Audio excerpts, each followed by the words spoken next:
Portugis, Spanyol, Inggris, Belanda, berhari-hari, berbulan-bulan juga bukan dengan kapal, datang ke Nusantara yang dicari cuma Maluku. Saking kayanya daerah itu. Istana negara yang hari ini ditempati oleh Pak Presiden Prabowo, itu dibangun dengan duit cengkeh dan pala. Bahkan semua gedung peninggalan Belanda, itu dibangun dengan duit cengkeh dan pala, rempah-rempah. Mas Budi, kami orang Indonesia Timur, jangan pernah dibaikin. Jangan pernah dibaikin maksudnya gimana tuh? Jangan pernah berbuat baik kepada orang Indonesia Timur. Anda baik kepada orang Indonesia Timur, nyawa dia pertaruhkan untuk kebaikan Anda. Oh gitu ya? Jangan pernah dibaikin. Karena taruhannya nyawa dia berikan. Sekali Anda pernah baik sama orang Indonesia Timur, Papua, Maluku, Maluku Utara, maka semua orang sudah bilang Anda jelek. Walaupun benar Anda jelek, tapi dia yang terakhir bilang Anda baik. Bro, dengan bahasa Indonesia, nanti pengganti Pak SBY setelah periode kedua nanti itu anak muda bagus. Oh, dibilangnya anak muda gitu ya? Anak muda bagus, merakyat. Teman saya bilang, gue langsung keduk, loh siapa ini kok udah di SBY baru periode pertama? Kan SBY berakhir 2014. Ini 2008 kok udah ada persiapan gitu loh. Cuma ingat Mas Budi, Pak Harto menang ketika itu bukan 58, 70 lebih. Tapi habis itu rakyat jalan turun. Pada saat itu kan belum pemilihan presiden langsung. Iya. Masih memilih partai. Apalagi. Ya kan? Apalagi. Kalau ini kan pilihan langsung rakyat yang menusuk di TPS. Ya kan begitu. Sistem politik. Bukan menusuk partainya.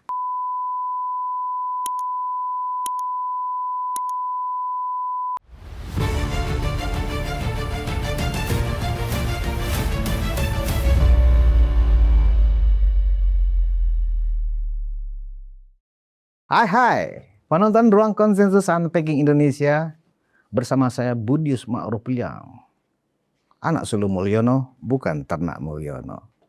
Hari Jumat ini saya kedatangan Ustadz, sahabat saya, sahabat lama saya, sekarang dia kayaknya ada khotbah. Tapi kita akan diskusi hari ini tentang Mas Wapres Gibran yang mendapat penugasan khusus di Papua. Dan kebetulan teman saya ini berasal dari Indonesia Timur. Pasti ini sebuah kegembiraan tentunya, ya kan? Artinya Presiden Prabowo memberikan perhatian yang sangat khusus kepada Indonesia Timur, ya, sama seperti Pak Jokowi, tetapi dengan sebuah penugasan khusus kepada Wakil Presiden. Nah, sejak lama teman saya ini sebenarnya ingin menyampaikan bahwa memang Presiden harus memberikan tugas khusus kepada Wakil Presiden.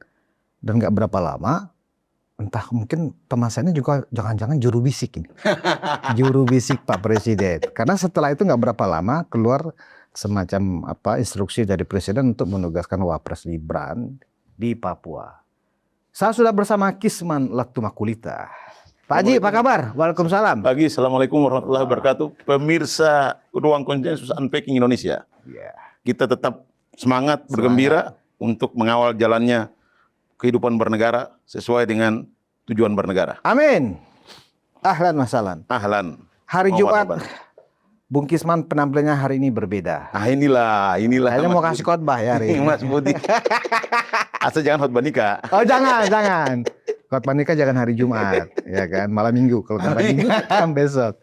Nah, Bung, sesuai permintaan Bung, beberapa waktu lalu kan kita sering diskusi bahwa memang Bung punya, ada 2 minggu lalu lah. Ya, punya kerisauan. Kasihan Mas Wapres kita ini, ya kan, nggak ada tugas khusus dari Presiden. Di tengah misalnya isu-isu pemakzulan, ya kan. Tapi Bung concern kasihan Presiden Wapres kita ini, padahal beliau tuh mau bekerja kan begitu ya. Nggak berapa lama Pak Prabowo memberikan penugasan khusus kepada Mas Wapres. Tetapi kemudian muncul semacam kontroversi juga. Itu karena frekuensi kita sama. Frekuensi, iya. Presiden sama. Ya. Artinya kita concern ya, perhatian dan peduli kepada kinerja Pak Wapres ini. Nah, kontroversinya begini Bung, ada yang mengatakan kantor Mas Wapres akan di sana, ada yang mengatakan tidak. Ya kan? Nah, dari Mas Gibran sendiri sudah menyatakan bahwa siap dimanapun saya ditempatkan, kapanpun saya ditempatkan oleh Pak Presiden, saya siap. Nah, gimana Bung? Saya mau tanya dulu, apa yang melatar belakangnya Bung Kisman? 2 minggu lalu. 2 minggu lalu itu lebih kurang ya, harus Mas Wapresnya harus ada penugasan khusus. Bukankah ini bentuk perlindungan Pak Presiden ya kepada Mas Wapres di tengah isu pemakzulan. Kau jangan coba-coba kau ganggu Wapres, gua ada tugas dia di sana. Kan begitu ya? Gimana, Bu? Mas Budi, apapun bentuknya penugasan itu harus kita balik kepada konstitusi. Ya. Memang konstitusi tidak memberi ruang kepada Wapres kerja apa dan kerja apa. Semuanya dengan penugasan dari Presiden. Itu yang saya sebagai warga negara, sebagai pembayar pajak, saya cuma risau. Praktis hampir mendekati 9 bulan. 20 Juli nanti 9 bulan. Dari 20 Oktober ya? Dari 20 Oktober. Apa kerja Pak Wapres ini? Sementara sejak 20 Oktober dia menikmati semua fasilitas yang diberikan oleh negara. Ya. Pengawalan. Semua fasilitas negara. Nah, kok kerjanya nggak jelas? Nah, biasanya kita flashback, kita berdua jadi wartawan di era Orde Baru. Kita ambil Pak Sudarmono saja. Itu menangani kotak pos 500. Jadi masukan masyarakat tentang jalannya pembangunan itu diawasi oleh Pak Darmono. Begitu pula dengan Patri Sutrisno yang menjadi pengawas pelaksanaan pembangunan. Jadi ada penugasan. Jangan sampai Wapres cuma datang masuk kantor rutinitas. Itu tidak boleh. Alhamdulillah doa saya yang 2 minggu lalu saya sampaikan kepada Mas Budi. Alhamdulillah saya dengar Pak Wapres dapat penugasan dari Presiden untuk menyelesaikan Papua. Lebih alhamdulillah lagi dijawab oleh Pak Wapres bahwa dia siap untuk berkantor di Papua sesuai dengan arahan dan petunjuk dari Bapak Presiden. Ini yang kita harapkan. Kalau enggak kan tidak ada penilaian buat Mas Wapres. Pak Wapres, apa yang dia kerjakan? Ya karena masalah umur jadi kadang-kadang kita panggil Mas juga kadang-kadang gitu loh. Ini kan persoalan umur juga gitu loh. Apa yang bisa dinilai dari Wapres ini? Kalau selama ini Wapres sebelum ada penugasan yang di Papua itu ya, selama ini kan Mas Wapres tetap melakukan pengawasan pembangunan. Ya, dari meninjau beberapa proyek strategis, MBG juga mengawasi pelaksanaan MBG dan seterusnya. Nah, apakah penugasan-penugasan sebelumnya itu menurut Bung itu bukan sebuah bentuk kreativitas dari Wapres yang mungkin sudah diizinkan juga oleh Pak Presiden? Ini inisiatif Pak Wapres. Oh, itu inisiatif. Saya lihat lebih banyak pada inisiatif Pak Wapres. Tapi inisiatif yang sudah dikonfirmasi, disetujui oleh Pak Prabowo. Wallahualam, tapi itu inisiatif yang tidak bertentangan. Inisiatif yang tidak bertentangan. Yang tidak bertentangan. Masih dalam batas yang wajar sehingga tidak ada komen dari Presiden atau tidak ini. Tapi bahwa dengan penugasan khusus seperti ini, saya malah berharap mungkin jangan terbatas pada Papua saja. Daerah-daerah miskin nomor 1, nomor 2, nomor 3 kasih penugasan khusus pada Pak Wapres. Iya. Maluku, kalau nggak salah miskin nomor 2 atau nomor 3. NTT. Maluku Utara, NTT. Daerah-daerah ini Pak Wapres tongkrongi langsung. Kalau bisa. Langsung. 1 minggu Pak Wapres berputar di situ. Habis Papua, Maluku. Apa kurang Maluku nih? Kok daerah paling lengkap sumber daya alamnya? Tidak ada satu provinsi pun yang sumber daya alamnya selengkap Maluku.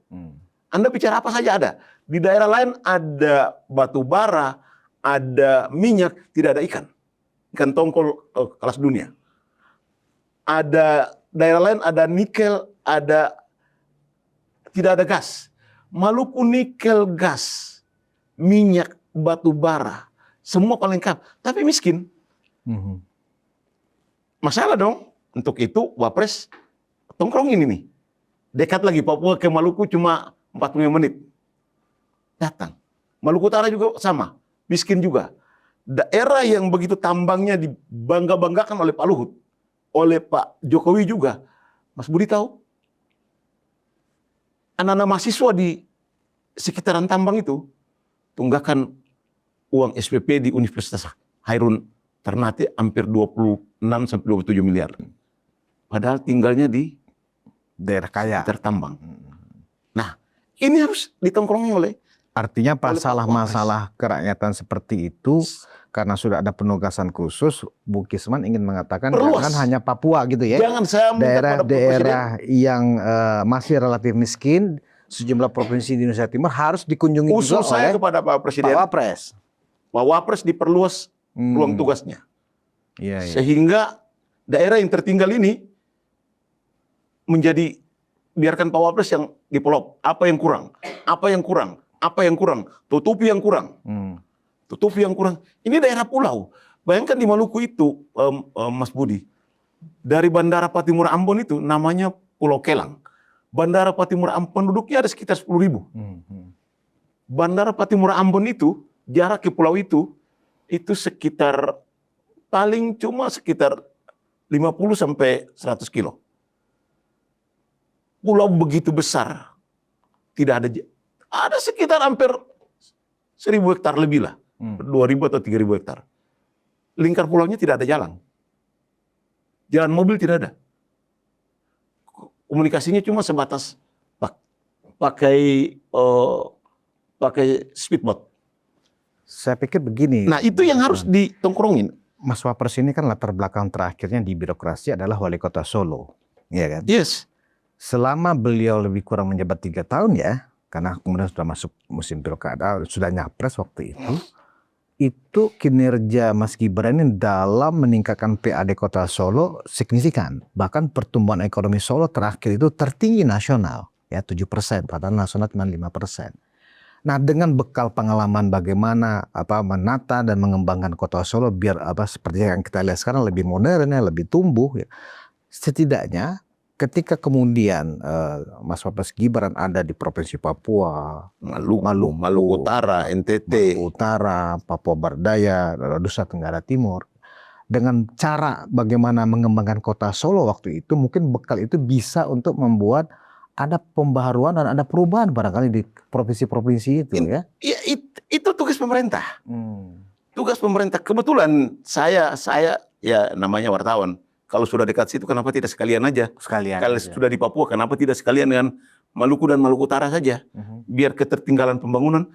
Ini, Mas Budi, Portugis, Spanyol, Inggris, Belanda, berhari-hari, berbulan-bulan juga bukan dengan kapal, datang ke Nusantara yang dicari cuma Maluku. Saking kayanya daerah itu. Istana negara yang hari ini ditempati oleh Pak Presiden Prabowo, itu dibangun dengan duit cengkeh dan pala. Bahkan semua gedung peninggalan Belanda itu dibangun dengan duit cengkeh dan pala, rempah-rempah. Jalan kereta yang dibangun oleh Belanda, jalan Anyer Panarukan yang dibangun oleh Belanda. Tapi miskin. Nah, usul saya sebagai orang Maluku dan Maluku Utara, barangkali Pak Presiden mungkin lebih baik diperluas sedikit karena Pak Wapres sudah berkantor di Papua. Jarak ke Maluku dan Maluku Utara kan, Papua tadinya kan di bawah wilayah kekuasaan Sultan Tidore. Cuma dekat sekali, cuma 2 jam kalau lewat laut, dengan pesawat cuma 45 menit. Biarkan ini mobilitas. Apa ekspektasi Bung Gisman dengan penugasan ini? Apakah bahwa provinsi-provinsi di Indonesia Timur yang sekarang secara khusus menjadi perhatian Wakil Presiden, apakah ini nanti akan ada perbaikan-perbaikan, perubahan-perubahan yang signifikan seperti yang terjadi di Solo? Artinya apa? Bung Gisman optimis bahwa seorang anak muda yang sekarang menempati posisi Wapres itu memang mampu bekerja dong sebenarnya. Apapun mampu atau tidak, kasih tugas. Kasih tugas. Bud, kasih tugas. Oke, kita uji Solo ini, kasih tugas lagi. Di Papua sudah nih. Karena ada di daerah, dan ini daerah miskin. Saya khawatir kalau tidak diperhatikan oleh pemerintah pusat yang baik. Kan kita udah 70 tahun ini Pak Budi. Orang berumah tangga aja kalau nggak bahagia satu pihak kan bisa minta talak gitu Pak Budi. Nah, jangan kuat. Iya, kita berharap itu. Karena daerah kaya miskin kan, Budi lihat Qatar. Budi lihat Qatar itu penduduknya cuma 4 juta sama dengan Maluku Utara. Mas Budi lihat Uni Emirat 9 juta. Hanya modal gas dengan minyak kaya. Maluku ini punya lengkap. Nah, kesempatan ini lewat ruang konsensus unpacking Indonesia ini, lewat Mas Budi yang ganteng ini, kita usulkan kepada Bapak Presiden, ini Pak, khotbah atau apa ini? mumpung sudah dekat sekali ini, biar daerah-daerah miskin ini, kan Papua masuk daerah miskin, Oke. Maluku Utara daerah miskin walaupun kaya, Maluku juga miskin walaupun sumber daya alamnya kaya minta ampun gitu. Tapi biarkan ini perlebar wilayah penugasan kepada Pak Wapres ini, sehingga ya mungkin berharap ketertinggalan yang selama ini tidak bisa dikomunikasikan oleh gubernur, oleh bupati, mereka dengan ngomong kepada Pak Wapres kan bisa langsung Pak Wapres sampaikan kepada presiden dan para menteri. Atasi ini. Atasi ini. Misalnya, ini contoh nih, saya usul kepada Pak Wapres, kalau diberikan ruang tugas yang luas dengan Maluku dan Maluku Utara dan provinsi miskin, pastikan semua puskesmas di kecamatan punya ruang rawat nginap yang bagus 15 kamar. Puskesmas. Puskesmas. Kenapa? Supaya ibu-ibu yang melahirkan, yang sakitnya kronis dan perlu dadakan untuk lari ke rumah sakit umum di kabupaten, tidak perlu dulu lari ke Karena kabupaten sangat dulu. jauh ya kan? Karena Mas Budi, bisa orang meninggal di tengah jalan, Mas Budi. Iya. Bisa orang melahirkan di tengah jalan. Nggak seperti di Jakarta gitu ya, atau di Pulau Jawa lah ya. Tapi kalau Antar di kecamatan, satu kecamatan ke kecamatan bisa dijangkau dengan mudah. dari desa ke kecamatan itu paling butuh 5 sampai 20 menit Betul. baik dengan speed maupun dengan mobil. Nah, ini misalnya ini contoh gitu. Pastikan bahwa barang masyarakat itu bisa dibeli ditampung di provinsi. Tinggal provinsi cari market ke luar provinsi, ibu kota provinsi. Ini contoh itu loh. Jadi ini yang menjadi walaupun kita bilang juga perlu ini juga Mas Budi bahwa sukses Mas Wapres ketika menjadi Pak Wapres ketika menjadi wali kota juga itu penuh dengan quote and quote juga. Sebagai wartawan saya lihat penuh dengan quote and quote. Why? Ya anak presiden siapa sih yang nggak mau menteri paling banyak ke kabupaten datangnya ke Solo. Apa saja yang dimauin ya takutlah menteri lah. Ya oke, itu kita akui ya. Kapan lagi mengkapitalisasi jabatan ayah sebagai presiden untuk pembangunan di daerah itu. Tapi oke, sekarang dengan posisi sebagai Wapres ada penugasan di Papua. Mas Wapres pun sudah menjawab, Pak Presiden, kalau Bapak Presiden perintahkan saya berkantor di Papua, saya berkantor di Papua. Itu biarkan menjadi daerah Indonesia Timur itu. Gitu. Yang menilai begini, Bung, masalah keamanan perlu ditingkatkan kalau misalnya memang tidak ada keharusan Pak Wapres berkantor ya di Papua situ, tapi manakala memang misalnya seminggu di Papua berkantor gitu kan, sudah disiapin kantornya. Itu Bung yakin bahwa keamanan bisa dijaga dengan baik oleh TNI karena kan ada KKB dan seterusnya. Mas Budi, Pas Pampres kita ini Pas Pampres paling hebat. Paling hebat ya? Paling hebat terkenal di dunia. Simbet sama Mossad aja kalah cepat sama Pas Pampres kita kok. Ketika Ishak Rabin mau ketemu Pak Harto, ngotot mau ketemu Pak Harto, Mossad dan Simbet pengawal Ishak Rabin waktu itu mau bergerak baru mau bergerak, pistolnya udah dekat ke bagian kencingnya gitu loh. Pistol Pas Pampres kita udah dekat ke bagian kencingnya. Kalah cepat akhirnya. Udahlah, kalau dari aspek keamanan jangan diragukan TNI kita lah. TNI kita ini sangat dikagumi, terutama di era Pak Harto. Itu sangat dikagumi di dunia internasional. Bagaimana di era sekarang? Ya, di era sekarang masih, tapi tidak seperti dulu. Contoh, Kopassus kita itu menjadi spesialis force terbaik nomor 2 di dunia ketika zaman Pak Harto. Ya, nomor 1 mungkin Grand Barret atau Delta Force mungkin, tapi yang pasti Kopassus kita tuh terbaik nomor 2 di dunia, spesialis force. Ya sekarang mah kalau cuma ngatasi dalam negeri mah kecil lah untuk mengamankan Pak Presiden Wapres kecil lah. Kekhawatiran jangan-jangan Mas Wapres ini menempuh daerah bahaya itu jangan-jangan pengawalannya minimal, tetap maksimal dan dalam kondisi siaga penuh ya. Karena kan begini, Papua itu kan sangat luas, Bung. Kalau misalnya dari satu tempat ke tempat, sementara kan KKB ini kan belum resmi habis kan gitu loh. Mereka masih ada di hutan-hutan. Nah, penyergapan bisa saja terjadi. Ketika Mas Gibran seperti yang tadi Bung kan berharap Mas Wapres itu benar-benar datang ke rumah-rumah warga, berkomunikasi, ya kan, menanyakan masalah-masalah rakyat gitu kan. Nah, tiba-tiba dari hutan. Nah, bagaimana pengamanan daerah-daerah seperti itu? Mengingat Papua itu ada KKB. Mas Budi, kami orang Indonesia Timur, Mhm. jangan pernah dibaikin. Jangan pernah dibaikin, maksudnya gimana tuh? Jangan pernah berbuat baik kepada orang Indonesia Timur. Anda baik kepada orang Indonesia Timur, nyawa dia pertaruhkan untuk kebaikan Anda. Oh gitu ya? Jangan pernah dibaikin. Karena taruhannya nyawa dia berikan. Sekali Anda pernah baik sama orang Indonesia Timur, Papua, Maluku, Maluku Utara, maka semua orang sudah bilang Anda jelek. Walaupun benar Anda jelek, tapi dia yang terakhir bilang Anda baik. Karena pernah berbuat baik. Yes. Oh, maksudnya gimana dalam konteks pertanyaan saya tadi, dengan kehadiran Gibran di Papua? Dia akan mati duluan untuk menjaga keselamatan Pak Gibran. Oh, yakin itu? Yakin itu. Itu budaya kami orang Indonesia Timur yang tidak dipunyai oleh orang Indonesia Barat. Oh. Jangan pernah dibaikin Mas Budi. Sekali Anda baik kepada dia, maka walaupun Anda benar tidak baik, dan semua orang sudah bilang Anda tidak baik, tapi dia tidak orang terakhir yang bilang Anda baik, dan dia bisa pertaruhkan nyawanya untuk bilang bahwa Anda baik. Luar biasa ya kawan-kawan Indonesia Timur, saudara-saudara kita Indonesia Timur. Jangan pernah dibaikin. Lemah sekali kalau dia dibaikin. Iya. Bayangkan Anda benar-benar tidak baik pun dia akan tetap bilang Anda baik. Apalagi cuma hal seperti itu. Oke. Bukan budaya kami orang Indonesia Timur. Nah. Apalagi datang ambil makanan yang kebetulan tempe atau roti yang satu piring. Wah, itu nyawanya dia pertaruhkan. Udah makan satu piring? Apalagi? Lebih dari saudara kandung. Oh gitu ya? Aduh. Jangan pernah dibaikin.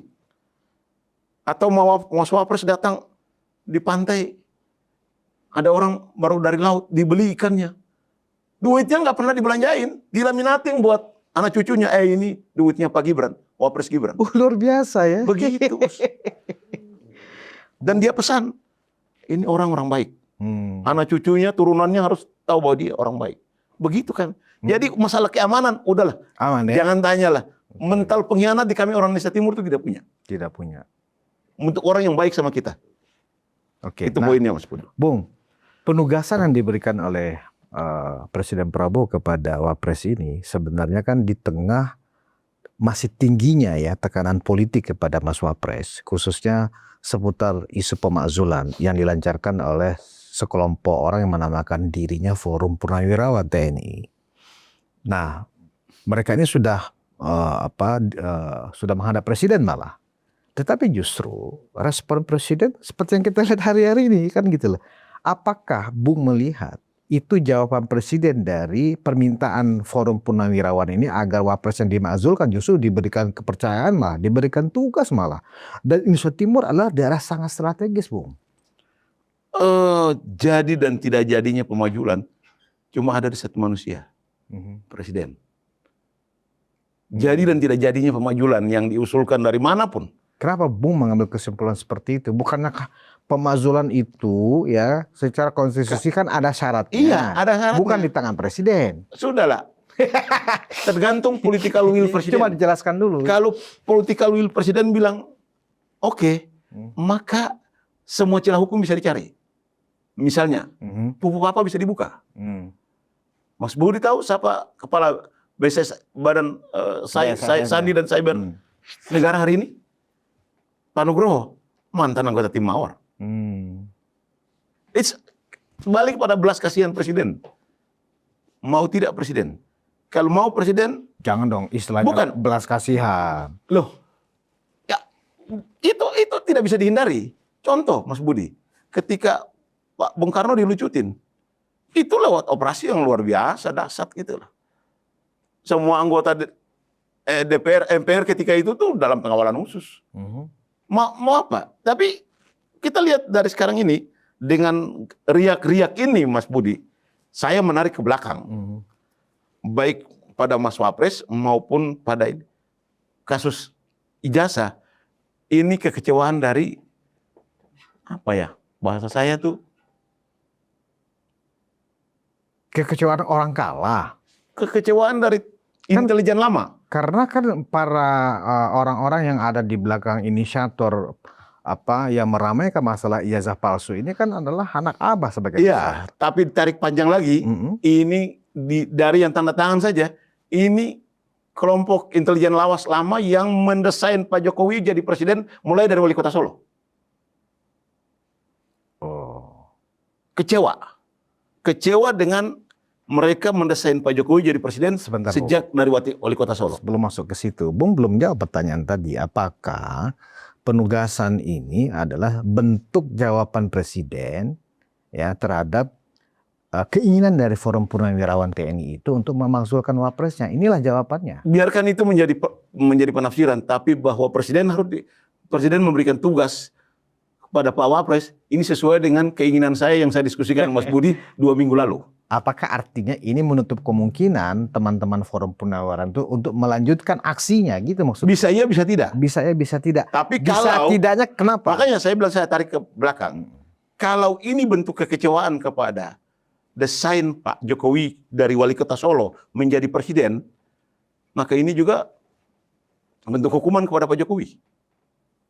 Karena Pak Jokowi jadi presiden tidak banyak yang tahu itu, Mas Budi. Oke, sekarang kita masuk ke sejarah lama yang tadi Bung ungkapkan. Coba bisa dijelaskan nggak? Begini, Mas Tadi Budi. Bung mengatakan teman-teman yang ada di Forum Purnawirawan TNI ini yang kemudian ada yang menandatangani ya, Ada ya kan? dan banyak itu adalah orang-orang intelijen lama yang ikut berperan pada saat Pak Jokowi pertama kali pemeran capres. Pemeran utama. 2014 berarti. Mulai dari wali kota Solo, menyiapkannya dari wali kota Solo. Dan ini tidak banyak relawan Jokowi juga tidak tahu. Ini sesuatu yang benar-benar faktual atau rumor atau Iya, gimana? kerja Bung? intelijen tuh nggak bisa bilang. Enggak, yang Bung ceritakan ini. Oh, saya tahu itu. Kerja intelijen tuh nggak bisa kayak kentut, hanya bisa dicium baunya, nggak bisa dipegang gitu lah. Nah, oke, sekarang Nah. Bung jelaskan gimana tuh ceritanya. Mendesain Jokowi dari presiden ini itu mantan pejabat yang pernah bertugas di Jawa Tengah. Mantan pejabat 2014 itu berarti. Oh, jauh ke belakang lagi. Jauh ke belakang lagi. Jauh ke belakang, reformasi ke sini. Oh, tapi setelah reformasi. Setelah reformasi, Jokowi periode pertama itu sudah didesain. Tujuannya satu, mereka ini orang-orang yang sama yang dulu tidak menginginkan Prabowo jadi Panglima TNI, tidak menginginkan Prabowo jadi Kasat. Oh iya? Iya. Wah, ini seru nih. Panjang ini, Mas Budi. Prabowo harus dihalangi untuk jadi Panglima TNI dan Kasat. Karena Pintunya cuma satu. pasca Pak Prabowo dicopot sebagai Pangkostrat waktu itu. Pintunya cuma satu. Akhirnya Pak Harto jadi tunggangi situasi krisis moneter ketika itu. Akhirnya Pak Harto jadi presiden. Dengan demikian Prabowo tidak bisa jadi Kasat dan Panglima TNI. Kalau Pak Harto terus tidak ada lain. Saya hampir pastikan Prabowo pasti jadi Kasat dan jadi Panglima TNI. Setelah jadi Panglima TNI, Kasatnya mungkin Sapri Samsudin. Arahnya setelah itu. Pangdam Jaya. Artinya Itu tahap pertama. pengganti Pak Tahap Harto adalah pertama nanti Pak Prabowo gitu. Skenarionya. Tahap pertama menghalangi Prabowo jadi Panglima dan jadi Kasat. Nih, dia dari mana? Akhirnya Pak Harto jadi presiden. Jadi Tahap kedua. kerja intelijen awal itu seperti Awal ini. itu. Tugasnya itu target Itu. utamanya, oke. Tahap kedua. Sudah berhasil ya kan? Sudah berhasil. Oke. Tahap kedua, ketika Prabowo mulai ada punya gelagat mengikuti konvensi Partai Golkar. Ya. Sampai dengan berpasangan dengan Bu Mega. 2009. Maka disiapkanlah tokoh yang namanya Jokowi Wali Kota Solo. Tahun berapa tuh lebih kurang? Proses menyiapkan itu kan Mega Pro itu kan 2009. Pilpres. Awal jabatan Pak SBY. 2004. Awal jabatan Pak SBY sudah dimulai itu. 2004. Persiapan itu. Karena Pak Jokowi periode pertama di Wali Kota Solo. Satu waktu, Mas Bud, saya lagi di New York. Ini true story ya? True story. True story. Saya lagi di New York. Tahun? Tahun 2008. 2008. Oh iya. Tahun terakhir periode SBY 2008. Oke. Periode awal. Oh iya. Awal. Saya lagi di New York. Teman saya ketika itu janji ketemu dengan Menteri Pertahanan Robert Gates. Bung sama siapa waktu itu di New York? Oh, saya sendiri. Saya ada urusan lah Oke. di New York lah. Terus teman saya itu selesai ketemu Robert Gates, telepon saya. Kis, you lagi di US, Amerika. Iya, saya lagi di New York. Waduh, lu ke Washington deh ketemu gue deh. Aduh, gue mules ini, baru habis ketemu Menteri Pertahanan, mules ini. Nggak bisa nafsu makan, hilang. Loh, kenapa? Udahlah, nanti gue cerita deh. Yang penting lu naik apa saja dari New York ke Washington, gue yang bayar, kata teman saya nih. Ya ketemu Menteri Pertahanan dong, Amerika, udahlah, pasti orang hebat lah gitu. Gue yang bayar. Di Pentagon ya? Ya di Pentagon, kalau misalnya di Pentagon. Gue yang bayar. Terus aku pikir-pikir, apa ini? Pagi tuh, jam 9 lewat. Dia telepon, dia keluar, habis ketemu Menteri Pertahanan Robert Gates langsung, saya ini dihubungi. Saya pikir naik apa? Saya pernah naik helikopter. Wah, dia yang bayar lah. Private jet nggak mungkin lah, dekat banget gitu loh. Bos. Naik kereta, naiklah limusin panjang yang kayak di TV itu, yang ada meja, meja di tengah itu. Dia yang bayarin Dia yang soalnya, bayar kan? ini kok gitu lah. Jadi sewa limusin panjang Limusin itu panjang itu. menuju Washington, Washington. dari New York. Oke. Terus sebelum berangkat, gue bilang, bro, gue mau berangkat ini. Orang Indonesia nih. Gue mau berangkat. Tapi ya sebenarnya gue nggak makan, gue tunggu lu. Ya tapi jangan bro, lu minum teh manis anget jambu, manis jambu anget bareng 2 gelas dulu biar perutnya nggak kosong sambil nunggu gue. Karena perkiraan saya tanya perjalanan sekitar 3 jam lebih lah dari New York ke Washington gitu. Lewat terowongan bawah laut juga. Sampai gue lihat, ayo kita cari makan. Cari makan, makan. Teman Bung itu dia diplomat. Orang Indonesia. Oh, tapi bukan diplomat Indonesia yang ada di Pokoknya KBRI dia Washington. Orang KBRI. Dia pemerhati politik, dia pengusaha juga. Oh. Dia inilah. Oh, tapi berarti bukan diplomat ya? Tapi bisa komunikasi dengan Menteri Pertahanan kan bukan sembarang. Iya. Siapa ya? Kira-kira begitu. Tapi orangnya nggak boleh disebut nama ya? Nggak boleh lah. Dah, begitu ketemu, kita berdua minum teh sebentar, terus jus, cari rumah makan. Saya masih ingat waktu itu ada rumah makan Indonesia tuh, nggak salah rumah makan Nusantara apa gitu. Yang saya pernah sama Pak Mari tahun 95, waktu Piala Dunia di Pasadena, makan di situ gitu loh. Oke. Makan, itu Pak Mari lagi jual Telkom. Jadi jual IPO Telkom di Nasdaq sama di New York Stock Exchange. Terus kita makan gitu. Saya ngajak dia makan, cari rumah makan itu. Saya bilang rumah makannya ini. Kita sampai tapi rumah makannya udah tutup, nggak buka lagi karena mungkin ya bangkrut atau apalah. Terus kita berdua cari paspor. Bagaimana caranya supaya dia kebetulan Muslim, supaya yakin bahwa ini halal gitu loh. Kita datang ke tempat paspor, kita minta makanan yang ada babinya. Kita mau cek ini. Jadi taktiknya harus begitu ya. Mungkin terbalik gitu. Iya. Alhamdulillah dia bilang, di sini tidak boleh ada yang minyak babi dan udah. Kalau begitu jadi pesan gitu loh. Makan, selesai kita. Habis makan gue tanya, gimana tadi lu sama ini Minister of Defense gitu. Apa yang menurut dia yang sangat info penting itu apa sih? Jadi dia itu janjian kalau nggak salah ketemunya itu jam 8:30. Dia jam 8 kurang dia sudah di sana, di tempat Menteri Pertahanan. Lagi nunggu, ucuk-ucuk datang pejabat eselon 1 Kementerian Pertahanan yang pernah bertugas di Indonesia. Oh. Yang pernah bertugas di Indonesia datang, ketemu dia, cuk. Bro, dengan bahasa Indonesia, nanti pengganti Pak SBY setelah periode kedua nanti itu anak muda bagus. Oh, dibilangnya anak muda gitu ya? Anak muda bagus, merakyat. Teman saya bilang, gue langsung kedek, loh siapa ini kok udah di SBY baru periode pertama. Kan SBY berakhir 2014. Ini 2008 kok udah ada persiapan gitu loh. Udah bos, dia tunggu. Dia tanya kepada pejabat eselon 1 ini, Pentagon, bisa saya temui dia? Nanti dia keluar lewat sini katanya gitu loh. Oh, orang itu berarti lagi menghadap? Lagi sama Menteri Pertahanan. Oh, oke.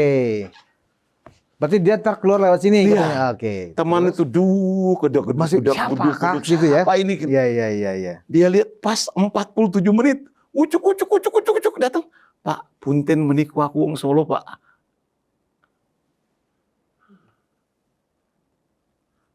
Apa yang terjadi? Pak Jokowi yang ketemu dia. Oh. Jadi yang menghadap Menteri Pertahanan Amerika waktu itu, Pak Jokowi. yang diceritakan oleh teman Bung, Teman gue Pak Jokowi. Artinya bayangkan Baru keluar dari baru ruang keluar. Menteri Pertahanan Amerika. udah disiapkan. Oh. Apa kemudian yang terjadi? Apa ceritanya? Ya ceritanya dia antara percaya dan tidak. Tapi dia bilang, mana ada Presiden Indonesia jadi tanpa endorsement Amerika. Nggak ada dalam sejarah. Waktu itu Pak Jokowi sudah wali kota belum? Wali kota periode pertama. Oh, jadi mungkin Menteri Pertahanan mengundang wali kota Solo ke Amerika gitu ya? Ya, tapi udah dibilang bahwa ini calon presidennya. Oh, bocornya di situ. Pentagon gitu loh. Gimana Mas Budi? Ini kan nyambung nih dengan persiapan Jokowi yang saya bilang tadi, operasi intelijen lawas dulu gitu loh. Nyambung. Udah. Saya pribadi walaupun sampai dengan 2014 tetap walaupun Nasdem dukung Pak Jokowi, saya tetap dukung Pak Prabowo. 2019 pun begitu.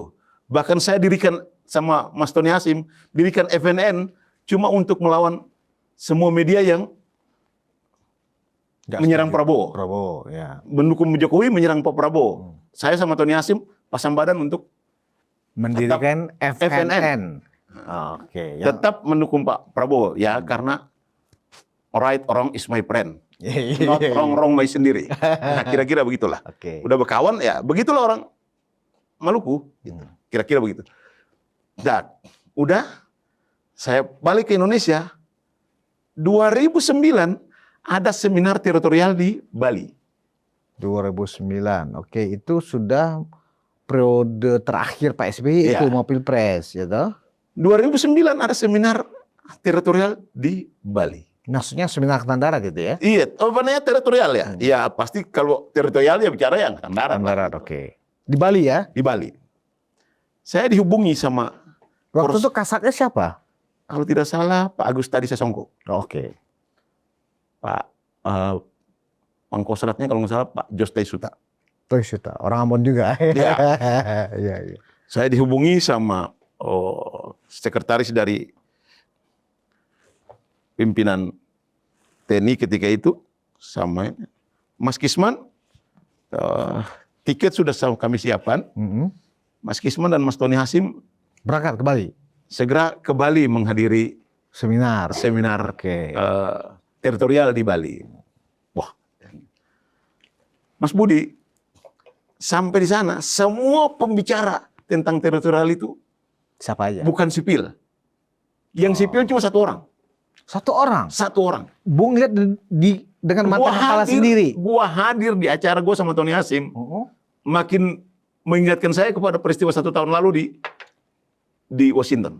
Oke. Siapa ya itu ya satu orang yang... Satu orang itu dia bicara tentang sukses story memindahkan pedagang di Pasar Keliwer. Pak Jokowi. Oh, diundang sebagai pembicara. Pembicara. Dalam seminar itu. Ini padahal seminarnya temanya masalah teritorial. Oh. Apa yang Bung tafsirkan dengan kejadian sekarang ketika Pak Jokowi sudah hadir di seminar Angkatan Darat di Bali tahun 2009 itu? Balik pada pertama tadi, ini barang dipersiapkan untuk jadi presiden. Tujuannya satu. Itu tafsir Bung Kisman? Iya, tujuannya satu. Menghalangi Prabowo tidak boleh jadi presiden. Yang kedua, memastikan Jokowi komit waktu itu dengan kembali pada UUD 45 yang asli. Kenapa? Karena harapan itu di era SBY gagal. Kembali pada UUD 45 yang asli di era SBY itu gagal. Artinya membatalkan amandemen ya? Iya, gagal. Karena kita udah liberalisasi, udah tidak ada lagi batas-batas akar jati diri kita sebagai bangsa tuh sudah terbuka habis gitu lah.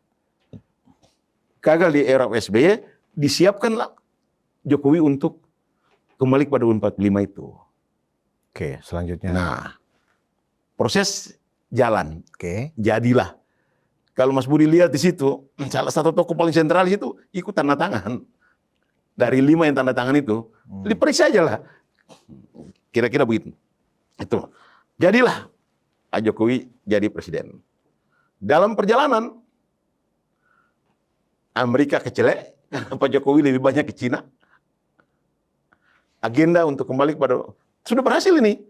Pak Prabowo dihalangi. Ini tujuan tahap pertama tadi menghalangi Prabowo Target jadi tercapai. Panglima TNI.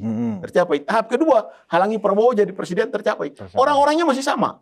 Orang-orang yang mendesain Pak Jokowi jadi presiden ini masih sama dengan orang-orang yang menghalangi Prabowo jadi. Itu bisa dikatakan itu orang-orang yang Bung maksudkan itu adalah intelijen dalam BIN atau resmi dari BIN atau Intelijen ini kan semua.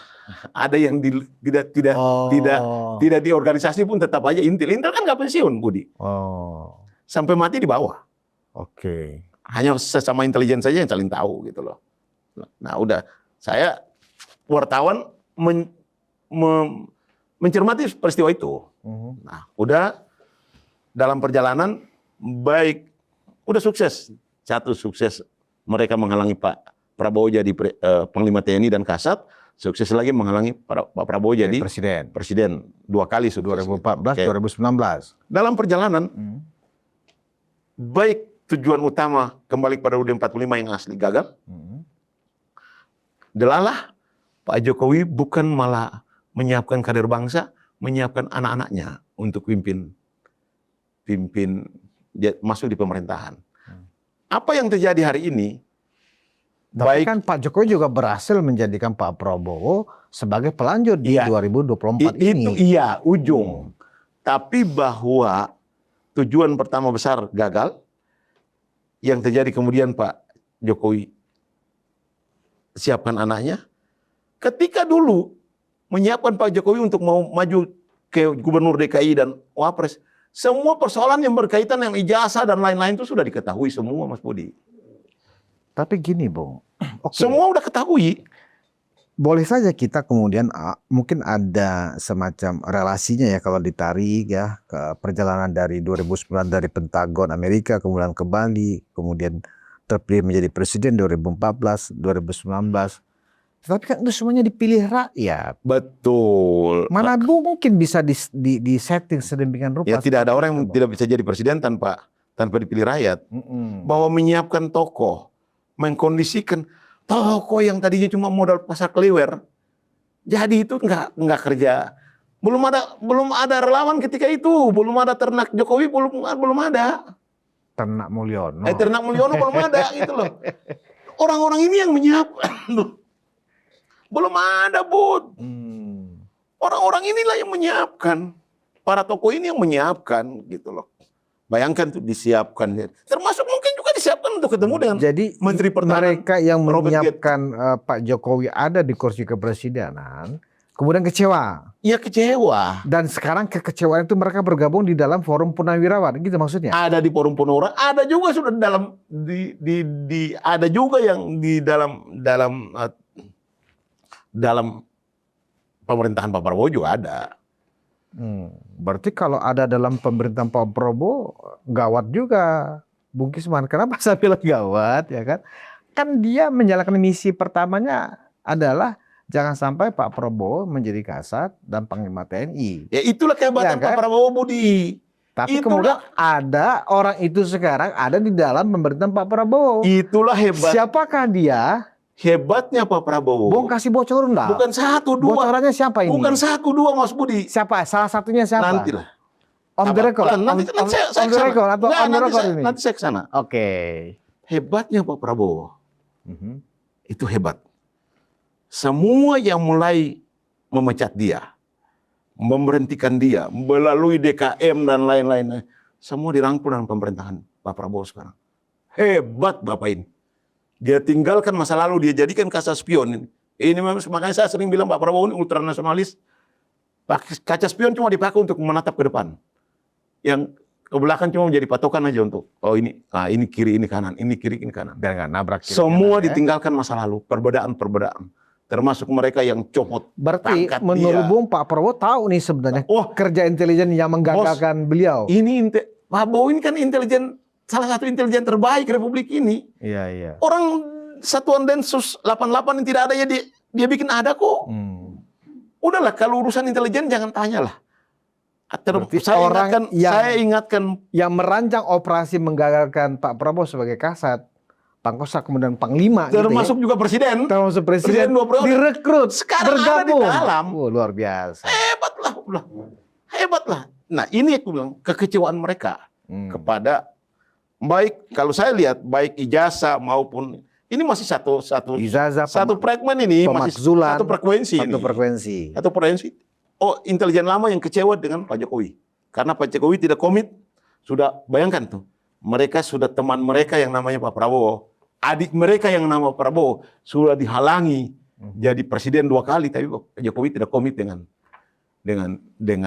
agenda besar untuk kembali kepada 45, malah menyiapkan putranya, menantunya dan lain-lain untuk menggunakan instrumen kekuasaan untuk ini.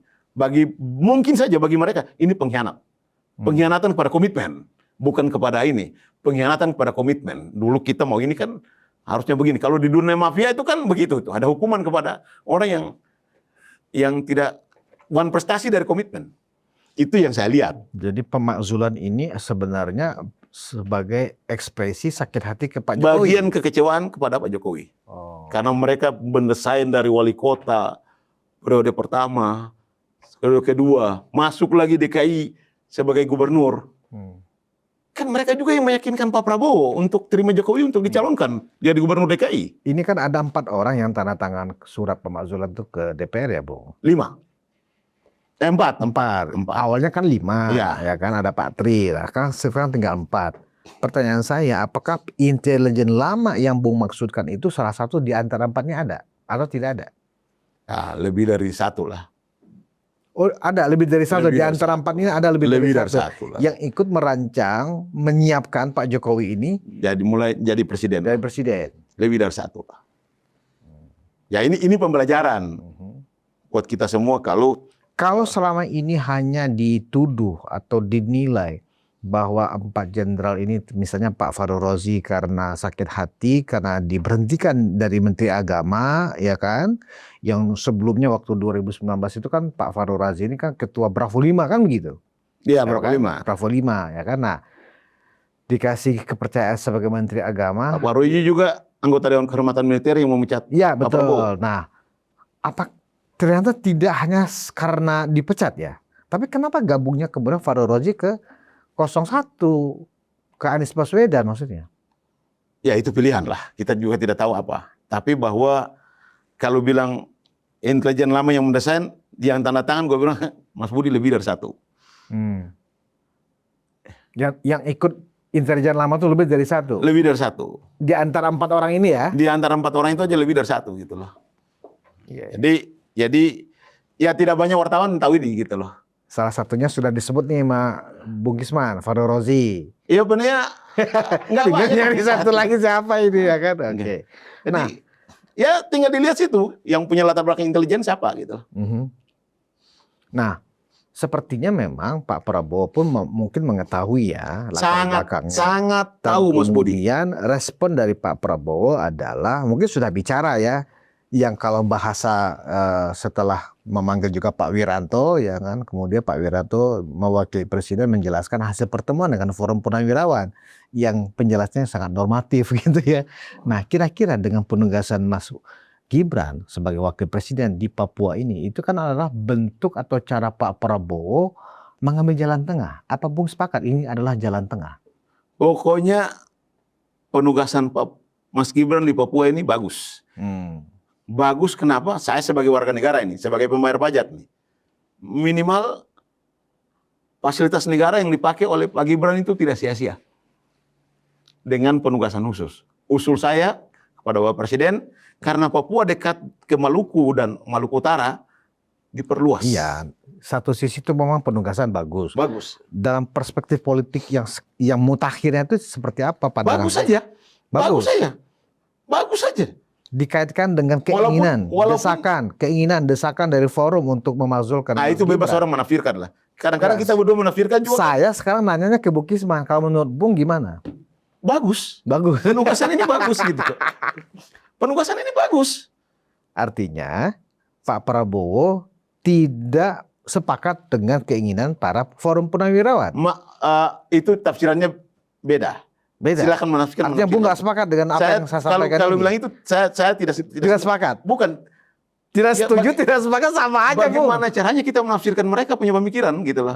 Saya nggak bisa menafsirkan pemikiran orang. Tapi bahwa penugasan, Mas Budi masih ingat Pak Profesor Kiai Haji Maruf Amin ditugasin untuk mengurusi Pak Jokowi untuk mengurusi syariah. keuangan syariah. Ya, benar. Jadi bagus gitu loh. Ada tugas khusus Ada gitu ya. tugas. Pak Darmono urusi kotak pos 5.000. Pak Jokowi pengawas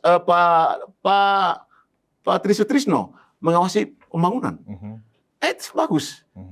Intinya bagus. Paling kurang kita tahu ada sinergitas bekerja antara presiden dan wapres. Ya. Sehingga mengeliminir perbedaan sakwa sangka, tafsir menafsir yang hari ini ada di masyarakat. Seakan-akan presiden dan wapres itu tidak sejalan. Padahal sesungguhnya menurut Bung gimana? Ya kalau lihat ada penugasan begini kan, saya bilang tadi bagus. Apalagi yang lebih tinggi dari bagus, Mas Budi. Jangan bikin penafsiran lagi kalau udah bagus itu sudah lebih dari segala-galanya gitu. Sudah melebihi dari penafsiran apa dan ini gitu. Bagus. ini perlu supaya rakyat juga bisa menilai Gibran gitu loh. Nah, terakhir kan Bung dengar forum ini kan menggelar press conference, ya. Ancamannya adalah karena tidak direspon oleh DPR, surat mereka akan menduduki, akan ambil paksa. Apa komentar Bung dengan statement dari Pak Slamet Subianto seperti itu? Ya, begini Mas Budi.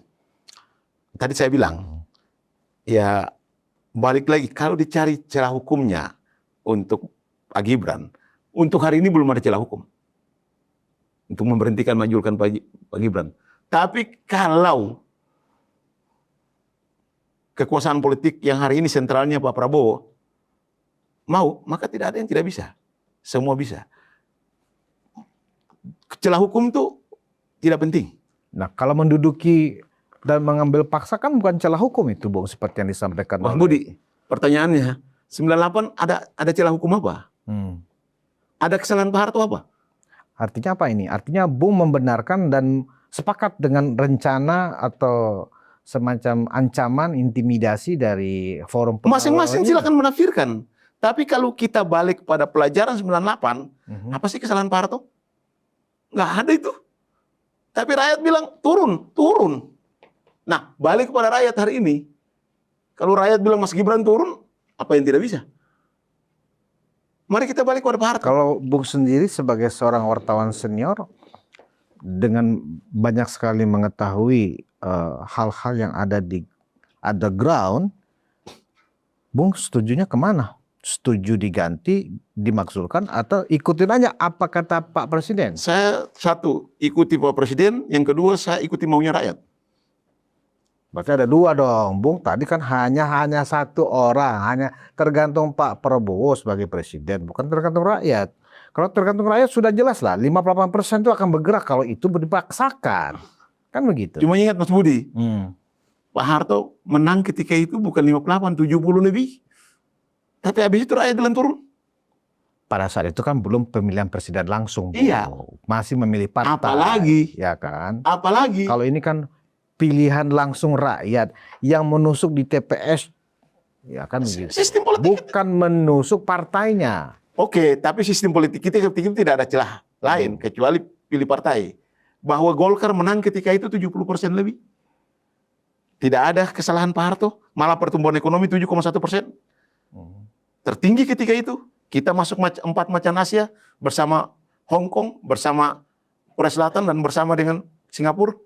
Tapi bahwa rakyat mau apa yang tidak boleh. Enggak, kalau persuasi sama dengan persuasi 98 itu kan dimensinya banyak sekali, Bung. Variabelnya kan banyak sekali. Krisis waktu itu kan krisis moneter dan seterusnya, krisis keuangan. Dan pada saat itu memang ada kondisi yang sangat kritikal waktu itu, di mana rupiah sempat anjlok, sudah melanggar moral hazard waktu itu. Sama isu-isu KKN sangat tinggi pada saat itu. Tidak ada bukti hukum. Ya, tapi kan waktu itu civil society sibuk menuduh nih sudah KKN, hari ini KKN, anti KKN. Di mana-mana demo kita meliput waktu itu, Bung. Di mana-mana rejim ini KKN dan seterusnya seperti itu. Semuanya asumsi, tidak ada fakta hukum. Jadi kalau kita bicara hukum, Mas Gibran tidak ada celah. Tidak ada celah. Tidak ada celah. Tapi kalau presiden mau, rakyat mau, tidak ada yang tidak bisa.